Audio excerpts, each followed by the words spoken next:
আমার একদিন একজনে বুঝাইতেছে, হুজুর আপনারা যেরকম নামাজ রোজা করেন, ভালো কাজ করেন, আমিও তো সমাজের মধ্যে মানুষের মধ্যে ঝগড়া বিবাদ বিভিন্ন বিষয় কি করি, মীমাংসা করি, আমিও তো ভালো কাজ করি। আমি জি না, এত রঙ্গে ভাত খায় না, আপনি এটার লগে এটারে মিলাইলে হবে না। আপনি নামাজের বিকল্প বানায় নিছেন একজনের ঝগড়া মীমাংসা করে দেওয়া, অর্থাৎ উনি বুঝাইতে চাইছেন আপনি যেরকম নামাজ পড়ে বেহেশতে যাইবেন, আমি নামাজ না পড়ে শুধু এই ঝগড়া বিবাদ মীমাংসা করিয়া আমি বেহেশতে যাব। আরে সুবহানাল্লাহ, বেহেশত আমনের মামুর বাড়িয়ে না, বেহেশত আমনের বাপ দাদার সম্পত্তি না। হ্যাঁ, এত সস্তা মনে করলে আখিরাত কি? হাজারো মুসলমান বিষয়টাকে একেবারেই সামান্য মনে করে। টাকা 10,000 দিছে, বেহেশতের বুঝ হয়ে গেছে। মসজিদের টাইলস দিয়ে দিছে, বেহেশতের বুঝ হয়ে গেছে। জি না, এত সহজ বিষয় না এটা। বেহেশত কি? 2টা রুম আর একটা বারান্দা, এটাতে তো বেহেশত, ঠিক না? কি মনে করেন আপনারা? বেহেশত মানে এই তো নাকি? 2টা রুম আর একটা বারান্দারে কয় বেহেশত। তো এটা এত সস্তা হয়ে গেল। হাউজে কাউসারের পানি, এটা কি মিনারেল ওয়াটারের বোতল নাকি 15 টাকা দিয়ে কিনতে হয়? এত সহজ হয়ে গেল। এজন্য দয়া করে মা বোনদের কাছে অনুরোধ করছি, মেহেরবানি করে নিজের ঈমান ঠিক রাখা, তাওহীদ ঠিক রাখা, লা ইলাহা ইল্লাল্লাহর দাবি ঠিক রাখা জরুরি। জীবনের কোনো বিষয়ে আপনার নির্ভরতা, বলে আমি সমাজে চলবো না, বাজার ব্যবসা লেনদেন মানুষের সাথে সম্পর্ক সবই ঠিক থাকবে, কিন্তু আমার কলিজার মধ্যে বিশ্বাস থাকবে যে আমার সমস্ত চাওয়া পাওয়া, আমার সমস্ত নির্ভরতা প্রয়োজন পূরণের ক্ষেত্রে শুধুই একজন, তিনি আল্লাহ। তিনি আল্লাহ, আল্লাহ ভিন্ন আর কারো উপরে কিছুক্ষণের জন্য আল্লাহকে বাদ দিয়ে আল্লাহর মোকাবেলায় নির্ভরতা করা যাবে না। আল্লাহ বললেন সুদ হারাম, আপনি বললেন না আপাতত ছেলেটা বিদেশ পাঠানোর জন্য 10টা লাখ টাকা সুদে নেই, তো তাহলে আপনি কার উপরে ভরসা করলেন? আল্লাহ ভিন্ন গায়রুল্লাহর উপরে ভরসা করলেন। আপনার কলিজার মধ্যে এই বিশ্বাস যে আমি যদি এখন ছেলেটাকে না পাঠাই তাইলে তার ভবিষ্যৎ অন্ধকার, তাহলে ভবিষ্যৎ অন্ধকার, এই সিদ্ধান্ত নেওয়ার অধিকার আপনারে কে দিল? আপনি ভবিষ্যতের মালিক। এই জন্য আমরা প্রত্যেকেই এটা বোঝা উচিত। আল্লাহ তাআলা এখানে আমাদেরকে বলছেন, আমি শুধু একটা আয়াত পড়ছি। আল্লাহ তাআলা বলেন, মাসালুল্লাযীনা ইত্তাখাযু মিন দুনিল্লাহি আউলিয়া। আল্লাহ তাআলা বলেন, আমি উদাহরণ দিচ্ছি বান্দা, যারাই আল্লাহকে বাদ দিয়ে অন্য কাউকে বন্ধু বানায়, সেটা যে কোনো ব্যক্তি হোক বস্তু হোক, যে কোনো ব্যক্তি বা বস্তু, যাকেই কেউ আল্লাহকে বাদ দিয়ে বন্ধু বানাইছে, নির্ভরতা করছে, কামাথালিল আনকাবুত, আল্লাহ বলেন ওই লোকটা যেন একটা মাকড়সার মতো। মাকড়সা, মাকড়সা, মাকড়সা চেনেন? মাকড়সা যে হাতির মতো, কি বলেন? না না, ছোট্ট, এই মাকড়সার মতো।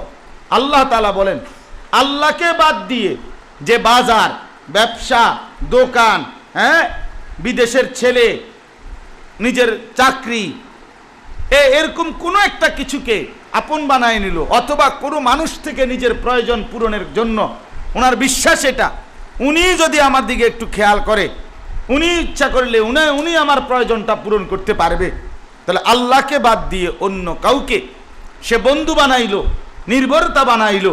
আল্লাহ বলেন এই লোকটা একটা মাকড়সার মতো। কেমন মাকড়সা? ইত্তাখাযাত বাইতান, যে মাকড়সা বড় যত্ন করে একটি ঘর বানালো। আর আল্লাহ বলেন তোমরা তো জানোই, ওয়া ইন্না আওহানাল বুয়ুতি লাবাইতুল আনকাবুত, মাকড়সার ঘরই তো হলো এই পৃথিবীর সবচেয়ে দুর্বল ঘর। মূলত একজন মা বোনের জন্যে, মহিলাদের জন্যে স্বাভাবিকভাবেই মহিলাদের পর্দা, মহিলাদের হায়া, এই বিষয়টাই কোরআন সুন্নাহর মধ্যে ব্যাপক আলোচনা। এই জন্য ওলামায়ে কেরাম যখনই মা বোনদের জন্য বয়ান করে এটা বাধ্যতামূলক অন্যতম যে মহিলাদের পর্দা সম্পর্কিত আলোচনা করে থাকে, এটা আপনাদের জন্য জরুরি। আরেকটা বিষয় আমাদের সবার জন্য জরুরি, পুরুষ কিংবা নারী, সেটা হলো যে আমাদের সমস্ত ইবাদত আমল বন্দিগি যাই আমরা করে থাকি, সেক্ষেত্রে প্রথম জরুরি হলো বিশুদ্ধ ঈমান। বিশুদ্ধ ঈমান এটা জরুরি। যার ঈমানের বিশুদ্ধতা আছে তারই নেক আমল উপকারে আসবে, পরকালীন মুক্তির কারণ হবে। এজন্য পুরুষ বলেন আর নারী বলেন, প্রত্যেককেই ঈমান শিখতে হয়। ঈমান শেখার বিষয়। শুধুমাত্র কালেমা লা ইলাহা ইল্লাল্লাহ এই বাক্যটা মুখস্থ করা এতটুকুই যথেষ্ট না। এই বাক্য তো মুখস্থ করবেনই, কিন্তু এই বাক্য আমার কাছে কি চায়? লা ইলাহা ইল্লাল্লাহ, আল্লাহ ছাড়া আর কোনো ইলাহ নাই। এই কথা বলার দ্বারা এই বাক্য, এই তাওহীদ আমার কাছে আর কি কি চায় এবং কি জিনিস আমার মধ্যে না থাকুক এটা চায়, এই বিষয়ে বিস্তারিত পূর্ণাঙ্গ ইলম জরুরি। এজন্য আমি আপনি পুরুষ নারী সবাইকে এটা গুরুত্ব দেওয়া উচিত। কোরআনুল কারীমের মধ্যে যত আমলের কথা আল্লাহ তাআলা বলছেন, তো এর মধ্যে ঈমানকে শর্ত বানাইছেন যে ঈমান থাকা চাই। ঈমানবিহীন কোনো আমলই ধর্তব্য নয়। ঈমানের বিশুদ্ধতা ছাড়া কেউ যদি সারা পৃথিবীও দান করে ফেলে, সেটা আখিরাতে কোনো কাজে আসবে না, কোনো কাজে আসবে না। কোরআনুল কারীমের মধ্যে আছে ওয়াকাদিমনা ইলা মা আমিলু মিন আমালিন ফাজআলনাহু হাবাআম মানসুরা। আল্লাহ তাআলা বলেন, সমস্ত বেঈমানের সমস্ত বন্দিগি, সমস্ত আমল, সমস্ত কর্ম, ভালো কাজ যাই হোক সেটা আমি আল্লাহ তাআলা সেগুলোর হিসাবের জন্য আনব। এনে ঈমান না থাকার কারণে আমি আল্লাহ এই সমস্ত ভালো কাজ ধুলির মতো উড়াইয়া দেব। অর্থাৎ এগুলোর কোনো ওজনও আসবে না, এগুলোর কোনো হিসাবও আসবে না, কিচ্ছু হবে না। কোরআনুল কারীমের মধ্যে আছে ফালা নুকিমু লাহুম ইয়াউমাল কিয়ামাতি ওয়াজনা। সমস্ত কাফের বেঈমান মুশরিক তাদের সমস্ত কর্মকাণ্ড কিয়ামতের দিন মিজানের পাল্লায়, ওজনের পাল্লার মধ্যে কোনো ওজনই আসবে না। 1 কেজিও হবে না, আধা কেজিও হবে না। তাহলে অতএব ঈমান বিশুদ্ধ, এটা জরুরি। বিশুদ্ধ ঈমান বুঝাইয়া দেওয়ার পর এবার সমস্ত নেক আমল আখিরাতের নাজাতের এবং সফলতার মাধ্যম, কিন্তু আগে ঈমান শর্ত। কোরআনুল কারীমের মধ্যে আছে মান আমিলা সালিহাম মিন যাকারিন আও উনসা ওয়া হুয়া মুমিন।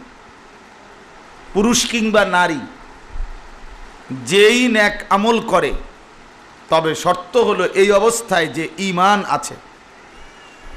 তো আল্লাহ তাআলা বলেন ফালা নুহইয়ান্নাহু হায়াতান তাইয়্যিবা, আমি আল্লাহ তাআলা তাদেরকেই দুনিয়ার মধ্যেই একটি আরাম শান্তিদায়ক জীবন দান করব। ওয়ালা নাজজিয়ান্নাহুম আজরাহুম বিআহসানি মা কানু ইয়ামালুন, এবং আখিরাতে তাদের সমস্ত আমলের সর্বোত্তম বিনিময় দান করব। তাহলে শর্ত হলো ওয়া হুয়া মুমিন, ঈমান অবস্থায় আমল করতে হবে। নামাজ, রোজা, হজ, যাকাত, জিকির, তেলাওয়াত, তাসবিহ, দান, সাদাকা, এই সমস্ত বন্দেগী, এক্ষেত্রে জরুরি হলো ঈমান। ঈমান আগে থাকা চাই, ঈমান এবং থাকা চাই। কোরআনুল কারীমের মধ্যে আল্লাহ তাআলা বলেন, সমস্ত নাফরমান বেঈমান যত কাজ করে কর্মকাণ্ড সবগুলো আল্লাহ তাআলা দুইটা উদাহরণ দিয়েছেন খুব সুন্দর। একটা হলো আমালুহুম কাসারাবিন বিকিআতিন ইয়াহসাবুহু যামআনু মাআ। আল্লাহ তাআলা বলেন সমস্ত বেঈমানের জিন্দেগীর সব কর্মকাণ্ড ঈমানবিহীন, এটা যেন মরুভূমিতে প্রচণ্ড রৌদ্রের মধ্যে তৃষ্ণার্ত ব্যক্তি যেমন মনে করে যে দূরে পানি দেখা যায়, কিন্তু কাছে গিয়ে দেখে সেটা মূলত পানি না, বরং রৌদ্রের আলো পড়ার কারণে মরীচিকা, পানির মতো দেখা গেছে, কিন্তু আসলে এটা পানি না। আমাদের এই প্রচণ্ড রৌদ্রের মধ্যে যদি কেউ পিচ ডালা রাস্তা এটার মধ্যেও তাকায়, দূরে দেখলে মনে হয় যেন পানি থই থই করছে, কিন্তু কাছে গেলে দেখে সেটা আসলে পানি না, বরং ধোঁকা, মরীচিকা। তো আল্লাহ তাআলা বলেন সমস্ত বেঈমানের ঈমানবিহীন যাবতীয় কর্মকাণ্ড এরকম মরীচিকার ন্যায় মরুভূমিতে, যেটা তৃষ্ণার্ত ব্যক্তি মনে করে পানি, হাত্তা ইদা জাআহু লাম ইয়াজিদহু শাইআ, কিন্তু যখন গিয়া সামনে পৌঁছে তখন দেখে কিছুই না, কিছুই না। তো এরকমই সমস্ত ঈমানবিহীন ব্যক্তি তার জিন্দেগি এমনই আর খাবে আর এমনই হবে। এই হলো একটা উদাহরণ। আরেকটা উদাহরণ দিচ্ছেন আল্লাহ তাআলা কোরআনুল কারীমে খুব চমৎকার, কারামাদিন ইশতাদ্দাত বিহির রিহু ফি ইয়াউমিন আসিফ। আল্লাহ তাআলা বলেন সমস্ত বেঈমান কাফেরের উদাহরণ হলো, তাদের কর্মকাণ্ডের উদাহরণ ওই ছাইয়ের মতো। ছাই চুলায় রান্না করলে লাকড়ির চুলায় তো যে ছাই হয়, এই ছাইয়ের স্তূপ যদি কেউ এমন জায়গায় রাখে স্তূপ দিয়া যে একটু পরে ঝড়ো বাতাস, খুব জোরে বাতাস আসছে, তো এই বাতাস নিশ্চিত এই ছাইয়ের স্তূপ মিনিটের মধ্যেই উড়াইয়া নিবে, এবং উড়াইয়া কোথায় যে ফেলে দিবে তার কোনো নাম নিশানা নাই। তো আল্লাহ তাআলা ঠিক এটা বলছে, সমস্ত বেঈমানের কাফেরের মুশরিকের কর্মকাণ্ড আমল, তাদের জিন্দেগি ওই ছাইয়ের মতো, যেই ছাই প্রচণ্ড ঝড়ো বাতাসের সামনে বাতাস এসে ওই ছাইয়ের স্তূপকে উড়াইয়া নিয়ে গেল, সে কিছুই করতে পারল না, ধরে রাখতে পারল না। ঈমানবিহীন ব্যক্তির যাবতীয় কর্মকাণ্ডের এই অবস্থা। এইভাবে কোরআনুল কারীমের মধ্যে আল্লাহ তাআলা অনেক উদাহরণ দিচ্ছেন যে ঈমানবিহীন ব্যক্তির সমস্ত কর্মকাণ্ড বৃথা। কোরআনুল কারীমের মধ্যে আছে আল্লাহ তাআলা বলেন, ইলাইহি ইয়াসআদুল কালিমুত তাইয়্যিব ওয়াল আমালুস সালিহু ইয়ারফাউহু। সর্বপ্রথম আল্লাহর কাছে কালেমায়ে তাইয়্যিবা লা ইলাহা ইল্লাল্লাহ মানে ঈমান, এটাই ওঠে, আল্লাহর কাছে জমা হয়। অতঃপর ওয়াল আমালুস সালিহু, এরপরে সমস্ত নেক আমল, ইয়ারফাউহু, তার ঈমানকে বাড়াইতে থাকে, উপরে উঠাইতে থাকে। কিন্তু আগে শর্ত হলো ঈমান জমা দেওয়া, এরপরে বাকি বন্দিগি ধীরে ধীরে পাঠানো। এজন্য মা বোনদের কাছে অনুরোধ, এক মুসলমান হিসাবে, মোমেন হিসাবে, একে তো আমি জানি আমি ছোটবেলার থেকে মুসলমান, মা মুসলমান, বাবা মুসলমান, জন্মসূত্রে মুসলমান। আমি যখন তখন ইচ্ছে করিলে লা ইলাহা ইল্লাল্লাহ পড়তে পারি, কিন্তু প্রতিনিয়ত কথায়, আচরণে, বিশ্বাসে যদি আমার ঈমান বিরোধী কোনো কুফর কিংবা শিরিক আমার দ্বারা হয়, তাইলে হয়তো না জানার কারণে, অজ্ঞতার কারণে কখন যে আমার ঈমান চলে গেছে কোনো কথায়, অথবা কোনো আচরণে, অথবা কোনো অন্তরের বিশ্বাসের ভুল বিশ্বাসের কারণে, এইটা আমার হয়তো আর জানাই নাই। তো যার কারণে আর আমার পরবর্তী আমলগুলো আর কোনো কাজে লাগলো না। এই জন্য হাদিসের মধ্যে আছে সাহাবায়ে কেরাম রাসূলুল্লাহ সাল্লাল্লাহু আলাইহি সাল্লামের কাছে মুস্তাকিল পৃথকভাবে ঈমান শিখতেন। যেমন নামাজ শিখতে হয়, রোজার বিধান জানতে হয়, হজ্জের নিয়ম কানুন শিখতে হয়, জানতে হয়। এমনি গিয়েই সৌদি আরবে ঘুরে আসলে হজ করা যায় না, কোনো অভিজ্ঞ মুআল্লিমের কাছ থেকে হজ শিখতে হয়। ঠিক তেমনিভাবে এগুলোর চাইতে উপরে ঊর্ধ্বে ঈমান, সেইটাও শিখতে হয়। হযরত জুনদুব ইবনে আব্দুল্লাহ একজন সাহাবী, জুনদুব, এই সাহাবী বলেন, আমরা কয়েকজন কিশোর 12-13 বছরের, আমরা নবীজি সাল্লাল্লাহু আলাইহি সাল্লামের কাছে এসে কিছুদিন ছিলাম নবীজির কাছে। কুন্না মা'আন নবী সাল্লাল্লাহু আলাইহি ওয়াসাল্লাম ওয়া নাহনু ফিতিয়ানুন হাযাবিরা, আমরা কয়েকজন কিশোর তরুণ অল্প বয়সী ছেলে মুসলিম, আমরা নবীজির কাছে এসে থাকলাম। থাইকা কি করলাম? ফাতাআল্লামনাল ঈমানা ক্বাবলা আন নাতাআল্লামাল কুরআন, নবীজি সাল্লাল্লাহু আলাইহি সাল্লামের কাছে কোরআন শিখবার আগে, আলিফ বা তাসা পড়বার আগেই ঈমান শিখলাম। ফাতাআল্লামনাল ঈমান, ঈমান শিখলাম আমরা আগে ঈমান শিখলাম। সুম্মা তাআল্লামনাল কুরআন, এরপরে আমরা কোরআন শিখলাম।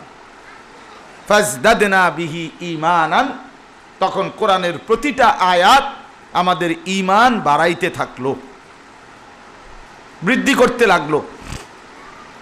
এই জন্য আজকে আমি এই ছোট্ট বিষয়টা মা বোনদের কাছে অনুরোধ করব, আপনারাও ঈমান কাকে বলে মনে করেন, আপনারাও অনেকে জানেন, আমানতু বিল্লাহি ওয়া মালাইকাতিহি ওয়া কুতুবিহি ওয়া রুসুলিহি ওয়াল ইয়াউমিল আখির ওয়াল কদরি খাইরিহি ওয়া শাররিহি মিনাল্লাহি তাআলা ওয়াল বা'সি বা'দাল মাউত। এই যে 7টি বিষয়, আল্লাহর প্রতি ঈমান, আসমানি কিতাবের প্রতি ঈমান, ফেরেশতাগণের প্রতি ঈমান, সমস্ত নবীদের প্রতি ঈমান, আখিরাত দিবসের প্রতি ঈমান, তাকদীরের প্রতি ঈমান, এবং কবর থেকে পুনরায় হাসরের ময়দানে উঠানো হবে, এই পুনরুত্থানের প্রতি ঈমান। এই শব্দগুলো কি? আল্লাহর প্রতি ঈমান বলতে কি বুঝায়? আল্লাহর প্রতি ঈমান বলতে কি চায় আমার কাছে? এটা জানা উচিত, বুঝা উচিত। আমরা যেহেতু সহজেই মুসলমান, এই জন্য অনেক সময় বুঝি না। ফেরেশতাদের প্রতি ঈমান বলতে কি জাতীয় কি ঈমান আনতে হয়? আসমানি কিতাবের প্রতি ঈমান, মনে করেন এখন কোরআনের প্রতি আমাদের ঈমান হবে কেমন, আর তাওরাত জবুর ইনজিলের প্রতি ঈমান হবে কেমন? বরাবর না, একরকম না। তাওরাত জবুর ইনজিল আসমানি কিতাব, এ কথা মেনে নেওয়া, আল্লাহর পক্ষ থেকে নাজিলকৃত। কিন্তু কোরআনুল কারীম শুধু এ কথা যে আমি জানি কোরআন শরীফ আল্লাহ নাজিল করছেন, সারছে। তো কোরআনুল কারীম শুধু এই জন্য, তো কোরআনুল কারীমের প্রতি ঈমান মানে তো এই কোরআনুল কারীমের পুরাটা নিজের জিন্দেগির মধ্যে গ্রহণ করা। এরকম রসুলদের প্রতি ঈমান, এখন আদম থেকে ঈসা আলাইহিস সালাম, ওনাদের প্রতি এক ঈমান। কিন্তু আমাদের নবী সাল্লাল্লাহু আলাইহি সাল্লামের প্রতি ওনাদের মতোই যত ঈমান, এতটুকু হলেই হবে না।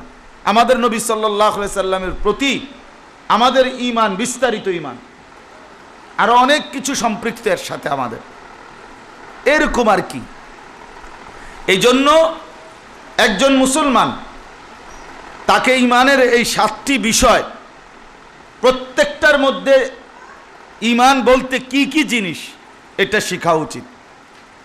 আচ্ছা দেখেন, রাসূলুল্লাহ সাল্লাল্লাহু আলাইহি ওয়াসাল্লাম বলছেন, আল ঈমানু বিদউন ওয়া সাবউনা শু'বা, ঈমানের 70টার চাইতে শাখা প্রশাখা রয়েছে। এইমাত্র মাওলানা ইউসুফ বিন ইকবাল সাহেব হায়া লজ্জার কথা বলছেন, এটাও ঈমানের অংশ। ফাআফদালুহা কাউলু লা ইলাহা ইল্লাল্লাহ, নবীজি বলেন ঈমানের সর্বোচ্চ শাখা হলো, ডাল হলো লা ইলাহা ইল্লাল্লাহ, এই কালেমাটা পড়া। আর ওয়া আদনাহা ইমাতাতুল আদা আনিত তরিক, ঈমানের সর্বনিম্ন শাখা হলো রাস্তা থেকে কষ্টদায়ক জিনিস সরিয়ে দেওয়া। অল হায়াউ শুবাতুম মিনাল ঈমান, নবীজি বলেন হায়া, লজ্জা, শরম এইটা ঈমানের অত্যন্ত গুরুত্বপূর্ণ একটি শাখা। তাহলে এখন মুহাদ্দিসিনে কেরাম বলেন ঈমানের যে নবীজি বলছেন 70-এর চাইতে বেশি শাখা, সেটা মুহাদ্দিসিন ওলামায়ে কেরাম ব্যাপক গবেষণা করে 77টা শাখা নির্ধারণ করছেন, ঈমানের 77টি ডালপালা। তাহলে এখন সেগুলো কি? সেগুলো তো আমার জানা উচিত, পড়া উচিত, কোনটা আমার মধ্যে আছে আর কোনটা আমার মধ্যে নাই। যেটা আছে আলহামদুলিল্লাহ, যেটা নাই সেটা কিভাবে আমার মধ্যে আনা, এর জন্য মেহনত দরকার, ফিকির দরকার, চেষ্টা দরকার, চেষ্টা দরকার। আচ্ছা, এবার দেখেন ঈমান যার মধ্যে আছে তার জন্য জরুরি দুইটি জিনিস থেকে মুক্ত থাকা। এক হলো কুফর, দুই হলো শিরিক। কুফুরি থেকে বাঁচতে হবে, শিরিক থেকে বাঁচতে হবে। কুফুরি করলে নিশ্চিত জাহান্নামী, শিরিক করলে নিশ্চিত জাহান্নামী। এবং কুফুরির শাস্তি চিরস্থায়ী জাহান্নাম, শিরিকের শাস্তিও চিরস্থায়ী জাহান্নাম। তাহলে এক মানুষ কতটা বেশি নজর করা উচিত যে আমার ঈমানের মধ্যে, আমি যে মুসলমান কই, আমার মধ্যে কোনো কুফরি আছে কিনা, আমার মধ্যে কোনো শিরিক আছে কিনা। বাস্তবতা হলো পুরুষ কিংবা নারী আমাদের অসংখ্য কথায়, আচরণে শিরিক হয়। রাসূলুল্লাহ সাল্লাল্লাহু আলাইহি ওয়াসাল্লাম বলেন অমাবস্যার অন্ধকার রাতে, একেবারে ঘুটঘুটে কালো রাতে, একটি কালো পাথরের মধ্যে যদি একটি কালো পিঁপড়া হাঁটে, সেটা খুঁজে বের করা যেমন কঠিন, তোমাদের ভিতরে শিরিক ঢুকে এটা টের পাওয়া, বুঝা তার চাইতে বেশি কঠিন। আখফা বিন দাবিবিন নামলাতিস সাউদা, তার চাইতে কঠিন। তাহলে কতটা সূক্ষ্ম বিষয়, কতটা সূক্ষ্ম বিষয়। এজন্য আল্লাহকে বাদ দিয়া অন্য যেই কোনো কিছুকে নির্ভর করা, বন্ধু বানানো, আল্লাহকে বাদ দিয়ে অন্য কিছুকে গ্রহণ করা, এটা তো ঈমান বিধ্বংসী কাজ। ঈমানকে ক্ষতিগ্রস্ত করে, ঈমানকে নষ্ট করে দেয়। এখন আমরা এমন অসংখ্য মানুষ, মুখে বুঝায় না কিন্তু কথাবার্তা, আচরণে, বুঝ, বিশ্বাসের মধ্যে, তার মধ্যে এটা আছে যে এ গায়রুল্লাহ, আল্লাহ ভিন্ন অন্য কেউ, বাজারের উপরে, কেউ ব্যবসার উপরে, কেউ নিজের প্রতিষ্ঠানের উপরে, কেউ গাড়ির উপরে, কেউ বিদেশের উপরে, এই পরিমাণ নির্ভরতা যে আল্লাহর হুকুম, শরীয়তের বিধান 100টা প্রয়োজনে ছেড়ে দিতে রাজি, কিন্তু তার যেটার উপরে তার মনে করতেছে যে এর ভিতরেই আমার রিজিক, এর ভিতরেই আমার কামাই, এইটার ভিতরেই আমার সফলতা, তো এইটারে সে এইভাবে কলজার মধ্যে বসাইছে যে আল্লাহ পাকের হাজারো হুকুম এটার জন্য যদি বাদ পড়ে কোনো সমস্যা নাই, কোনো সমস্যা নাই। আমার দোকান মেইন, দোকানদারি কইরা যদি ভাল লাগে নামাজ পড়ুন, প্রয়োজনে রাইতে একসাথে পড়ুন। আমার রান্না বান্না হলো মেইন, এবার রান্না বান্না শেষ করে যদি জোহরের নামাজের টাইম থাকে তাইলে পড়লাম, নাইলে আজকে বাদ। মেহমান আসছে, তারা বলছে ভাবির রান্না খুব স্বাদ হয়েছে, বাহ, শেষ, খালাস, ওনার এই 5 ঘন্টার মেহনত সফল, উনি কামিয়াব। ওনারে কেউ একজন হাওয়া দিছে,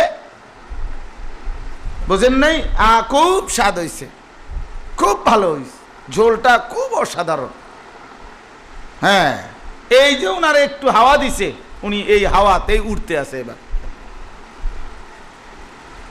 এই হলো হিসাব। তো আল্লাহকে বাদ দিয়ে, আখিরাতকে বাদ দিয়ে যে কেউ যে কোনো জিনিসের উপরে নির্ভরতা করে, বন্ধু বানায়, আপন বানায়, এটাই আমার মূল। আমি সিএনজি ড্রাইভাররে জিজ্ঞাসা করছি, নামাজ পড়তেন না, আসেন?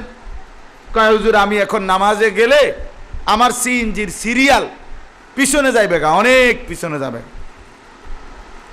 সিএনজির স্ট্যান্ডের মধ্যে একটা সিরিয়াল দেয়, কোনটার পরে কোনটা যাবে। এখন যদি সে নামাজে যায় তো এটা অনেক পিছনে পড়ে যাব তার সিরিয়াল। তো তুই যে সময় পেশাব করতে যাস, তুই যে সময় ভাত খাইতে যাস, তুই যে সময় গ্যাস নিতে যাস, তখন পিছনে পড়ে না? দুনিয়ার কোনো বিষয়ে সমস্যা হয় না, শুধু আল্লাহকে সেজদা দিবার বেলায় সমস্যা, আল্লাহকে সেজদা দেওয়ার বেলায় সমস্যা। তার মানে হলো মূলত সে এই গাড়িটাকেই, এই ব্যবসাটাকেই, এই কামাইটাকেই নিজের মূল আল্লাহকে বাদ দিয়ে এটাকেই আপন বানায় নিছে, আপন বানায় নিছে। এই জন্যে এটা জরুরি। আজকে মা বোনদের কাছে আমার কথা এটাই, আলহামদুলিল্লাহ আপনারা আপনাদের পুরুষ অভিভাবকদেরকে দিয়ে, স্বামী আছে, সন্তান আছে, ভাই আছে, তাদের মাধ্যমে এ কথার ফিকির করবেন যে নির্ভরযোগ্য কিতাব কিনে নিবেন, ওলামায়ে কেরামের বয়ান থেকে, কিতাব থেকে আপনারা জেনে নিবেন ঈমান কাকে বলে, কুফর কাকে বলে, শিরিক কাকে বলে। ঈমানের মধ্যে এক জাররা কুফর ঈমানকে ক্ষতিগ্রস্ত করে, ঈমানের মধ্যে এক বিন্দু শিরিক ঈমানকে ক্ষতিগ্রস্ত করে। কোরআনুল কারীমের মধ্যে আছে সাহাবায়ে কেরাম, হযরত আবু বকর, ওমরের মতো সাহাবী, আপনারা সবাই জানেন এই দুইজন সাহাবী সমস্ত সাহাবীদের মধ্যে শ্রেষ্ঠ সাহাবী। এই দুইজন সাহাবী শুধুমাত্র একদিন জীবনে নবী সাল্লাল্লাহু আলাইহি সাল্লামের সামনে একটা বিষয় নিয়ে কথা বলতে গিয়ে দুজন তর্ক করে আওয়াজটা বড় করে ফেলছে। নবীজির উপস্থিতিতে একটু আওয়াজ বড় করে কথা বলছে। আল্লাহ তাআলা কোরআনুল কারীমের সূরা নাজিল করে সতর্ক করছেন, হে মুমিনগণ, তোমরা রাসূলের সামনে কথা বলতে উচ্চ আওয়াজে বলো না, নিজেরা পরস্পর যেভাবে কথা বলো এভাবে বইলো না, তাইলে কি হবে? আন তাহবাতা আমালুকুম ওয়া আনতুম লা তাশউরুন, তাহলে তোমাদের অজান্তেই তোমাদের পুরা জিন্দেগীর সমস্ত আমল বরবাদ হয়ে যাবে, নিঃশেষ হয়ে যাবে। চিন্তা করে দেখেন কি ছোট্ট বিষয়, কিন্তু আল্লাহ তাআলা কিভাবে ধরছেন যে সাবধান, এমনি কথা কয় বন্ধু নবীর সামনে। আল্লাহ তাআলা কোরআনুল কারীমের মধ্যে বলেন ফালা ওয়া রাব্বিকা লা ইউমিনুন, কোরআনে স্পষ্ট আল্লাহ বলেন বন্ধু আমি আল্লাহর কসম করে বলছি, আপনার কোনো সিদ্ধান্ত যদি কোনো ব্যক্তি মেনে না নেয় তাহলে সে আর ঈমানদার থাকে না। লা ইউমিনুনা, সে মুমিন হবে না, সে ঈমানদার হতেই পারে না যে আপনার সিদ্ধান্তকে মেনে নেয় নাই। ফালা ওয়া রাব্বিকা লা ইউমিনুনা, কশিন কালেও সে মুমিন হবে না, ঈমানদার হবে না। কতটা কঠিন কথা, কতটা ভয়ানক কথা। এই জন্য ঈমান শিখতে হয়, ঈমান ঠিক রাখতে হয়, ঈমান যাচাই করতে হয়। আমার ঈমান আল্লাহর প্রতি আমার কাছে কি চায়, লা ইলাহা ইল্লাল্লাহ, এই কথাইটা আমার কাছে কি কি চায়, এটা আমার জরুরি, আমার জরুরি, আমার মূল পুঁজি, এটা মূল পুঁজি। কোরআনুল কারীমের মধ্যে আছে আল্লাহ তাআলা বলেন ওমান আরাদাল আখিরাতা ওয়া সাআলাহা সাইয়াহা ওয়া হুয়া মুমিন ফাউলাইকা কানা সাইয়ুহুম মাশকুরা, যারাই আখিরাতের জান্নাত চায় এবং সেজন্য মেহনত করে, কিন্তু শর্ত হলো ঈমান অবস্থায়, তাহলেই সেই মেহনত প্রশংসনীয় হবে। ঈমানবিহীন সমস্ত ভালো কাজের কোনো কদর নাই, মূল্য নাই আখিরাতে। আমার একদিন একজনে বুঝাইতেছে, হুজুর আপনারা যেরকম নামাজ রোজা করেন, ভালো কাজ করেন, আমিও তো সমাজের মধ্যে মানুষের মধ্যে ঝগড়া বিবাদ বিভিন্ন বিষয় কি করি, মীমাংসা করি, আমিও তো ভালো কাজ করি। আমি জি না, এত রঙ্গে ভাত খায় না, আপনি এটার লগে এটারে মিলাইলে হবে না। আপনি নামাজের বিকল্প বানায় নিছেন একজনের ঝগড়া মীমাংসা করে দেওয়া, অর্থাৎ উনি বুঝাইতে চাইছেন আপনি যেরকম নামাজ পড়ে বেহেশতে যাইবেন, আমি নামাজ না পড়ে শুধু এই ঝগড়া বিবাদ মীমাংসা করিয়া আমি বেহেশতে যাব। আরে সুবহানাল্লাহ, বেহেশত আমনের মামুর বাড়িয়ে না, বেহেশত আমনের বাপ দাদার সম্পত্তি না। হ্যাঁ, এত সস্তা মনে করলে আখেরাত কি? হাজারো মুসলমান বিষয়টাকে একেবারেই সামান্য মনে করে। টাকা 10,000 দিছে, বেহেশতের বুঝ হয়ে গেছে। মসজিদের টাইলস দিয়ে দিছে, বেহেশতের বুঝ হয়ে গেছে। জি না, এত সহজ বিষয় না এটা। বেহেশত কি? 2টা রুম আর একটা বারান্দা, এটাতে তো বেহেশত, ঠিক না? কি মনে করেন আপনারা? বেহেশত মানে এই তো নাকি? 2টা রুম আর একটা বারান্দারে কয় বেহেশত। তো এটা এত সস্তা হয়ে গেল। হাউজে কাউসারের পানি, এটা কি মিনারেল ওয়াটারের বোতল নাকি 15 টাকা দিয়ে কিনতে হয়? এত সহজ হয়ে গেল। এজন্য দয়া করে মা বোনদের কাছে অনুরোধ করছি, মেহেরবানি করে নিজের ঈমান ঠিক রাখা, তাওহীদ ঠিক রাখা, লা ইলাহা ইল্লাল্লাহর দাবি ঠিক রাখা জরুরি। জীবনের কোনো বিষয়ে আপনার নির্ভরতা, হ্যাঁ বলে আমি সমাজে চলবো না, বাজার ব্যবসা লেনদেন মানুষের সাথে সম্পর্ক সবই ঠিক থাকবে, কিন্তু আমার কলিজার মধ্যে বিশ্বাস থাকবে যে আমার সমস্ত চাওয়া পাওয়া, আমার সমস্ত নির্ভরতা প্রয়োজন পূরণের ক্ষেত্রে শুধুই একজন, তিনি আল্লাহ। তিনি আল্লাহ, আল্লাহ ভিন্ন আর কারো উপরে কিছুক্ষণের জন্য আল্লাহকে বাদ দিয়ে আল্লাহর মোকাবেলায় নির্ভরতা করা যাবে না। আল্লাহ বললেন সুদ হারাম, আপনি বললেন না আপাতত ছেলেটা বিদেশ পাঠানোর জন্য 10টা লাখ টাকা সুদে নেই, তো তাহলে আপনি কার উপরে ভরসা করলেন? আল্লাহ ভিন্ন গায়রুল্লাহর উপরে ভরসা করলেন। আপনার কলিজার মধ্যে এই বিশ্বাস যে আমি যদি এখন ছেলেটাকে না পাঠাই তাইলে তার ভবিষ্যৎ অন্ধকার, তাহলে ভবিষ্যৎ অন্ধকার এই সিদ্ধান্ত নেওয়ার অধিকার আপনারে কে দিল? আপনি ভবিষ্যতের মালিক। এই জন্য আমরা প্রত্যেকেই এটা বোঝা উচিত। আল্লাহ তাআলা এখানে আমাদেরকে বলছেন, আমি শুধু একটা আয়াত পড়ছি। আল্লাহ তাআলা বলেন, মাসালুল্লাযীনা ইত্তাখাযু মিন দুনিল্লাহি আউলিয়া। আল্লাহ তাআলা বলেন, আমি উদাহরণ দিচ্ছি বান্দা, যারাই আল্লাহকে বাদ দিয়ে অন্য কাউকে বন্ধু বানায়, সেটা যে কোনো ব্যক্তি হোক বস্তু হোক, যে কোনো ব্যক্তি বা বস্তু, যাকেই কেউ আল্লাহকে বাদ দিয়ে বন্ধু বানাইছে, নির্ভরতা করছে, কামাথালিল আনকাবুত, আল্লাহ বলেন ওই লোকটা যেন একটা মাকড়সার মতো। মাকড়সা, মাকড়সা, মাকড়সা চেনেন? মাকড়সা যে হাতির মতো, কি বলে না না ছোট্ট, এই মাকড়সার মতো।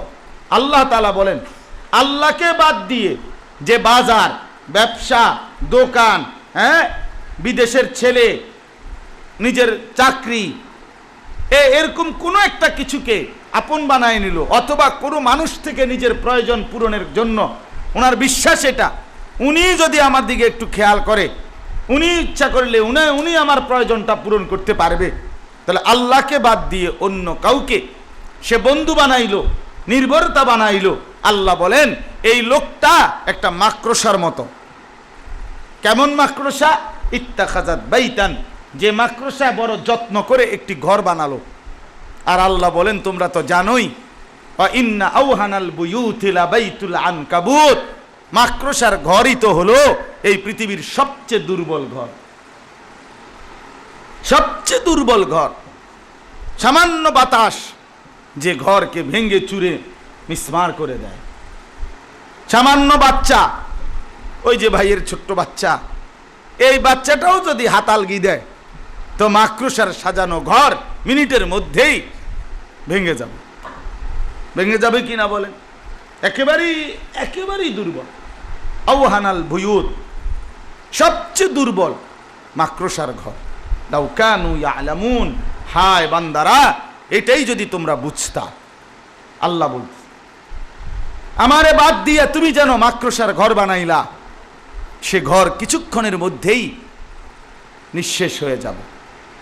আল্লাহকে বাদ দিতে নাই, আল্লাহকে বাদ দিতে নাই, আল্লাহকে বাদ দিতে নাই, আল্লাহ ভিন্ন অন্য কিছুতে নির্ভরতা করতে নাই।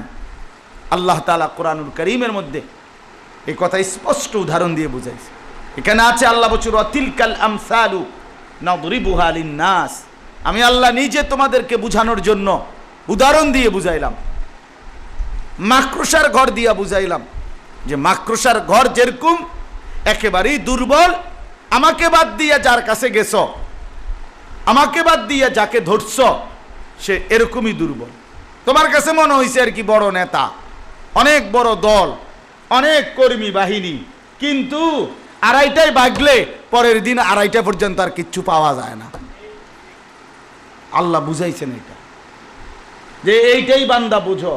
তুমি মনে করছো 16 বছরে অনেক কিছু জমাইছে, কিন্তু না, লাবাইতুল আনকাবুত, মাকড়সার ঘর। তার পরবর্তী 24 ঘন্টা লাগে নাই, 24 ঘন্টার আগেই সব শেষ। নাই যে নাই, আর কিচ্ছু নাই, কিচ্ছু নাই। তখন ওয়াদাকাত আলাইহিমুল আরদু বিমা রাহুবাত। আজ অবস্থা কি? জমিন প্রশস্ত, পৃথিবীর কোন অংশের মাটি কমে নাই, বাংলাদেশের বর্গমাইল কমে নাই, বাংলাদেশের সীমারেখা কমে নাই, কিন্তু যারা অন্যায় করলো, জুলুম করলো, তাদের জন্য এই জমিন প্রশস্ত হওয়ার পরেও এখন সংকীর্ণ হয়ে গেল, সংকীর্ণ হয়ে গেল। আল্লাহ ভিন্ন গায়রুল্লাহর উপরে ভরসা ছিল। আমি পরিষ্কার পোস্টার দেখছি, আমাদের একজন লিখছে নেত্রী আছে, আমাদের একজন নেত্রী আছে, তাই আমরা গর্বিত, আমাদের কোনো টেনশন নাই, আমাদের তিনি আছেন, তিনি আছেন আমাদের। এখন তিনি এখন কোথায়? এই জন্য আল্লাহ তাআলা বলেন, বান্দা আমাকে বাদ দিয়ে যার উপরে ভরসা করলা, তুমি যেন মাকড়সার ঘর বানাইলা, মাকড়সার ঘর বানাইলা। ছেলেটা বিদেশ, এটার উপরে ভরসার কিচ্ছু নাই। আপনি আবার আপনার ছেলের বিদেশে গেলেই আপনার সংসারের সমস্ত প্রয়োজন পূরণ হবে, জি না, এই কথার কোনো নিশ্চয়তা নাই। বরং ভরসা শুধুই আল্লাহর উপরে, ভরসা শুধুই আল্লাহর উপরে। আপনি নিজে সন্তানের ভবিষ্যৎ গড়ে দেওয়ার কিছু নাই, বরঞ্চ সন্তানকে, পরিবারের সদস্যদেরকে আল্লাহ তাআলা বলছেন যে বান্দা তোমার জিম্মাদারি হলো তাদের ইবাদত, তাদের নামাজ, তাদের বন্দিগির ফিকির করা, আর আমি আল্লাহ তাআলার সিদ্ধান্ত তাদের রিজিকের ফিকির। রিজিকের বিষয় আমি দেখব, সেজদার বিষয় তুমি দেখো।